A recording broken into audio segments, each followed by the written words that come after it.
नमस्कार, मैं हूं अखिलेश पांडे और आप देख रहे हैं सी न्यूज भारत। वक्त हो चुका है न्यूज बुलेटिन का। इस बुलेटिन में बात होगी पहली खबर की, जो कि बुलंदशहर से है, जहां 20 दिन पूर्व आई दुल्हन सौतेले पुत्र और भतीजे को लेकर हुई फरार। आगे खबर कानपुर से है, जहां लव जिहाद का मामला आया सामने, पीड़िता पहुंची कमिश्नर कार्यालय। साथ ही आगे बात होगी महाराजगंज की, जहां नाबालिग छात्रा को बहला फुसलाकर भगा ले जाने वाले शिक्षक को पुलिस ने किया गिरफ्तार। और भी तमाम खबरों पर आइए करते हैं विस्तार से चर्चा। खबर बुलंदशहर से, जहां सिकंदराबाद कोतवाली क्षेत्र के गांव सावली निवासी युवक की दूसरी पत्नी, जिसे वो 20 दिन पूर्व ही शादी कर लाया था, उसके पुत्र और भतीजे का अपहरण कर ले गई। पीड़ित परिजनों ने आरोपी दुल्हन के खिलाफ रिपोर्ट दर्ज कराई है। अभी तक दोनों बच्चों का और आरोपी महिला का कोई सुराग नहीं लगा है। औद्योगिक क्षेत्र के गांव सावली निवासी हरेंद्र ने बताया कि वो गांव में रहकर खेती बाड़ी करते हैं। उनके छोटे भाई जीतू उर्फ जितेंद्र भी उनके साथ खेती बाड़ी करते हैं। जितेंद्र का एक 6 वर्षीय पुत्र पीयूष है। उसकी पत्नी पूर्व में ही पुत्र को ससुराल में ही छोड़कर चली गई थी। गांव में टावर पर चौकीदार की नौकरी करने वाले अमरोहा निवासी दुष्यंत से उनके भाई जितेंद्र की दोस्ती हो गई। 9 अप्रैल को दुष्यंत ने कस्बागढ़ निवासी एक महिला से जितेंद्र की शादी करा दी, जिसके बाद जितेंद्र दुल्हन को लेकर घर आ गया और वो परिवार के साथ रहने लगे। बुधवार की दोपहर परिवार के सभी लोग जब काम से बाहर गए हुए थे, तो नई नवेली दुल्हन छोटे भाई के पुत्र पीयूष और पीड़ित के 9 वर्षीय पुत्र यश को अपने साथ लेकर फरार हो गई। शाम को जब वापस घर लौटे तो उन्हें घटना के बारे में जानकारी हुई। काफी तलाशने के बाद भी उनका कोई सुराग नहीं लगा। परिजनों ने अनहोनी की आशंका व्यक्त की। थाना पुलिस ने मामले में तहरीर के आधार पर आरोपी महिला के खिलाफ रिपोर्ट दर्ज कर ली है। खंगाले जा रहे सीसीटीवी में आशंका जताई जा रही है कि आरोपी महिला के साथ उसके अन्य साथी भी लगातार संपर्क में रहे होंगे। पुलिस उसकी सीडीआर खंगाल रही है। साथ ही आसपास लगे सीसीटीवी भी चेक किए जा रहे हैं। वहीं जिस तरह नई नवेली दुल्हन अपने ससुराल से 20 दिन बाद ही सौतेले पुत्र और जेठ के बेटे को लेकर फरार हुई, उसे ह्यूमन ट्रैफिकिंग से भी इनकार नहीं किया जा सकता है। आइए जानते हैं इस विषय में सीओ सिकंदराबाद बुलंदशहर पूर्णिमा सिंह ने क्या कुछ बताया। ये सावली गांव में जितेंद्र नामक व्यक्ति है। ये लगभग 9 अप्रैल को एक महिला से शादी करके लाया था। इसकी पहली शादी से एक बच्चा है। उसको लेके महिला और इसके भतीजे जो व्यक्ति है जितेंद्र, इसके भतीजे को लेकर बीते दिन चली गई थी। इस प्रकरण में मुकदमा पंजीकृत कर लिया गया है एवं टीम बनाकर बच्चों की बरामदगी का पूरा प्रयास किया जा रहा है। अभी ये स्पष्ट नहीं हो पा रहा है। जो जितेंद्र है पति, उससे पूछताछ की जा रही है एवं टीम के द्वारा इसमें सीसीटीवी कैमरा और आसपास पूछताछ की जा रही है। जी, मुकदमा पंजीकृत कर लिया गया है। बुलंदशहर से सी न्यूज संवाददाता अदनान इबाद की रिपोर्ट। उत्तर प्रदेश में लव जिहाद मामले रुकने का नाम नहीं ले रहे हैं। जिहादी मानसिकता के लोग भोले भाले हिंदू परिवार की महिलाओं को लालच देकर उनका धर्म परिवर्तन कर उनके साथ यौन शोषण कर रहे हैं। कानपुर में एक ऐसा ही मामला सामने देखने को मिला। कानपुर पुलिस कमिश्नर की जनसुनवाई में एक महिला ने अपने पति और बच्चे के साथ न्याय की गुहार लगाई है। पीड़ित महिला ने बताया कि वो महोबा की रहने वाली है और उसके पति पेशे से ज्योतिष का काम करते हैं। मोहल्ले में रहने वाले मोहम्मद हाशिम पीड़ित के पति से ज्योतिष सीखने के लिए आता था और एक दिन आरोपी मोहम्मद हाशिम अचानक घर में घुस आया और नहाते हुए पीड़िता का अश्लील वीडियो बना लिया और फिर महिला से शारीरिक संबंध बनाने का दबाव बनाने लगा। मना करने पर पति और बच्चों को जान से मारने की धमकी दी और अश्लील वीडियो वायरल कर देने की धमकी देने लगा। वहीं आरोपी मोहम्मद हाशिम तीनों बच्चों सहित जबरन उसको कानपुर ले आया और श्यामनगर में कमरा लेकर रहने लगा और महिला से धर्म परिवर्तन करने का दबाव बनाने लगा। साथ ही उसे मजार पर ले जाकर नमाज पढ़ने का दबाव बनाने लगा। मना करने पर मारता पीटता था और बच्चों के साथ भी गलत हरकत करता था। साथ ही आरोपी मोहम्मद हाशिम महिला को हिंदू कपड़े पहनने का विरोध कर बुर्का पहनने के लिए कहता था। मना करने पर बेल्ट से पीटता था और नशीली दवा खिलाकर आए दिन उसकी पिटाई करता था।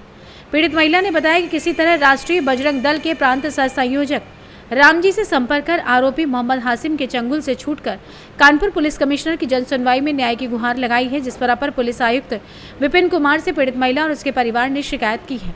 उन्होंने आरोपियों के खिलाफ कार्रवाई करने का आश्वासन दिया है।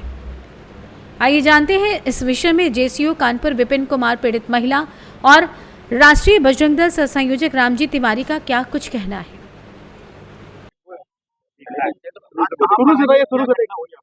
मैं कानपुर में हूँ इतने टाइम, कमिश्नर ऑफिस में। क्या घटना हुई आपके साथ मैडम? मेरे साथ लव जिहाद हुआ है। किसने किया? हसीम मोहम्मद। कैसे आप उनके संपर्क में कैसे हुआ ये? वो मेरे हस्बैंड से संबंध थे, आते जाते रहते थे। मेरे घर के बाहर बाथरूम है, तो मैं नहा रही थी, बाहर कुर्सी में बैठे थे, उन्होंने वीडियो शूट कर लिया और वही वीडियो दिखा के मुझे ब्लैकमेल किया और काफ़ी बार मुझसे संबंध बनाए हैं ज़बरदस्ती। जब मैंने अपने हस्बैंड को बताया तो बोले कि अगर बताओगी उल्टा-सीधा तो आग लगा दूँगा तुम्हारे घर पे, तो उन्होंने मेरी गाड़ी में आग लगा दी, मोटरसाइकिल में। फिर मुझे ज़बरदस्ती यहाँ जब मेरे हस्बैंड ने कहा कि उसके खिलाफ एप्लीकेशन दो, तो बोला एप्लीकेशन दोगी तो अच्छा नहीं होगा, बच्चे तुम्हारे पढ़ने जाते हैं। तो मुझे लेके यहाँ ज़बरदस्ती आ गया कानपुर। 1 साल से ज़बरदस्ती मेरे साथ कर रहा था, संबंध बना रहा था मेरे बच्चों के साथ, मेरे साथ संबंध और मेरे बच्चों के साथ ज़बरदस्ती। मगर मेरी बड़ी लड़की के ऊपर निगाहें रखना, उसके साथ लेटना। उसने बताया मम्मा मुझे इधर छुआ, उधर छुआ है। और पूजा भी नहीं करने देता था, बेल्टों से मारता था। उसकी वाइफ परवीन रोजी और उसका साला सलमान शूटर, उन दोनों ने मिलकर मुझे चप्पल और बेल्टों से भी मारा है। उनकी वजह से मुझे कहीं जगह नहीं मिल रही है। और कितने लोग उनके साथ हैं? उनकी फैमिली है, ससुराल से है और जो भी है उनके घर से हसीम मोहम्मद के मार। बच्चे आपको कोई धर्म परिवर्तन का दबाव आप पे जी डाला? हाँ, धर्म परिवर्तन की। तुम बुर्का क्यों नहीं पहनती? मुझे पंडित पहनावा पसंद नहीं है। तो मैंने कहा मुझे भी टोपी पसंद नहीं है, तो बोला नहीं बुर्का पहनो। ये सब जबरदस्ती दरगाह में ले चलना, फोटो भी है। आग लगा दी मेरी बिटिया की आँख में, पेट्रोल भी डाला उसने। कितने वर्ष की बेटी आपकी है? 11 वर्ष की। जनसंख्या टोटल का? हाँ, ये कानपुर महानगर और उसके आसपास का क्षेत्र लव जिहाद का एक बड़ा गढ़ बन चुका है। विगत पूर्व में भी पिछले 1-2 वर्षों पर लव जिहाद पर बड़ी घटनाएं कानपुर महानगर में देखी गई हैं। इस पर एक एसआईटी भी बनी थी और उस एसआईटी ने बड़ी संख्या में जांच भी की थी। उस एसआईटी में कानपुर के तमाम नाम सामने आए थे और उन नामों के आधार पर कई जांचें हुई थी, लेकिन लव जिहाद का मामला रुका नहीं है। कानपुर फिर इसी लव जिहाद की आग में झुलसता जा रहा है। आज ये जो मामला हम यहाँ कमिश्नर महोदय कानपुर में लेकर आए हैं, ये उसी से मिलता जुलता है।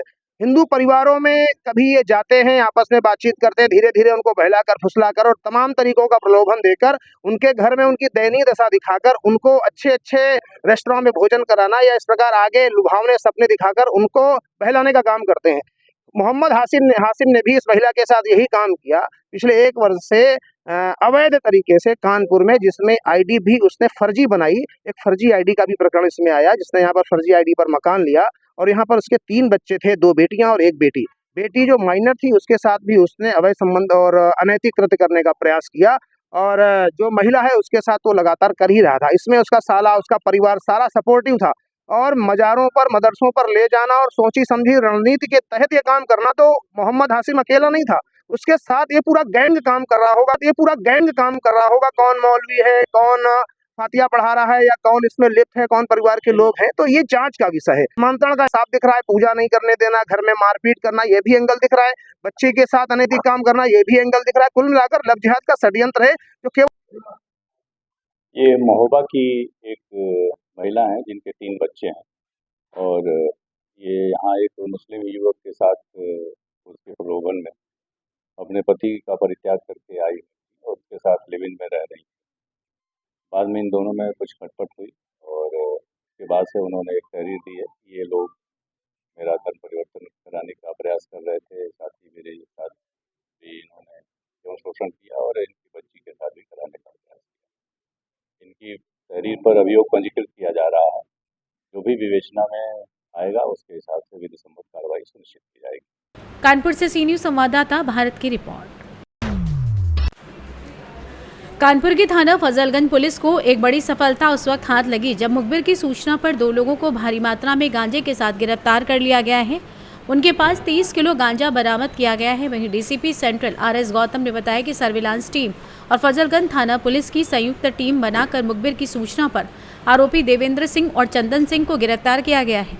पूछताछ में अभियुक्त ने बताया कि वो कन्नौज के रहने वाले हैं और पश्चिम बंगाल के जलपाईगुड़ी से सस्ते दामों में गांजा खरीदकर उत्तर प्रदेश में आपूर्ति करते हैं और 500 रुपये प्रति किलो के रेट से गांजा लाकर 10 से 15 हज़ार रुपये किलो में बेचते हैं। वहीं पकड़े गए अभियुक्त देवेंद्र पर 16 मुकदमे लूट, हत्या, अपहरण के दर्ज हैं। गिरफ्तार करने वाली टीम को 25,000 रुपये का नगद इनाम दिया जा रहा है।